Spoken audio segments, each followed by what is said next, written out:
రోహిణీ చంద్రుడు ఉన్నవాడు తల్లిదండ్రులను ఎక్కువగా ప్రేమించాలి, ఎక్కువగా గౌరవించాలి,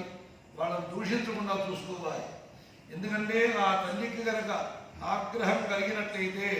చంద్రుడు మాతృకారకుడు కనుక, ఆ చంద్రుడు ఉచ్చస్థితిలో ఉన్నాడు కనుక, రోహిణీ నక్షత్రం అంటే బాగా అమితమైన ప్రేమ కనుక, రోహిణీయుక్త చంద్రుడు కనుక కోపించినట్లయితే మాతృ నష్టం జరుగుతుంది, మాతృ శాపం జరుగుతుంది. కనుక అటువంటి యొక్క రోహిణీయుక్త చంద్రుడు ఉన్నప్పుడే ఆ స్వామి ఉద్భవించారు కనుక శ్రీకృష్ణమూర్తికి రోహిణికి అంత సత్సంబంధం ఉందన్నమాట. కాబట్టి ఆ రోహిణీ నక్షత్ర చంద్రుడికి శ్రీకృష్ణ పరమాత్మ కూడా విశేషమైన అధ్యపురాణం పూజాంతంలో ఆ స్వామిని కొలుచుకుంటూ, స్వామి నిన్ను కోసం జన్మించావు, మమ్మల్ని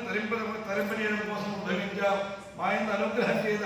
మాలో ఉండే కర్మషములన్నీ పోగొట్టవలసింది, మాకు సుఖములు శుభములు సౌఖ్యములు కలగజేయవలసింది, మా మనసులో ఉండే దుర్మార్గమైన ఆలోచనలు ఏవైతే ఉంటాయో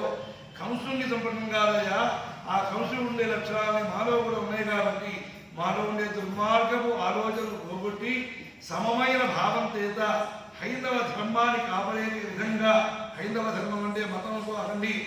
సనాతన ధర్మాన్ని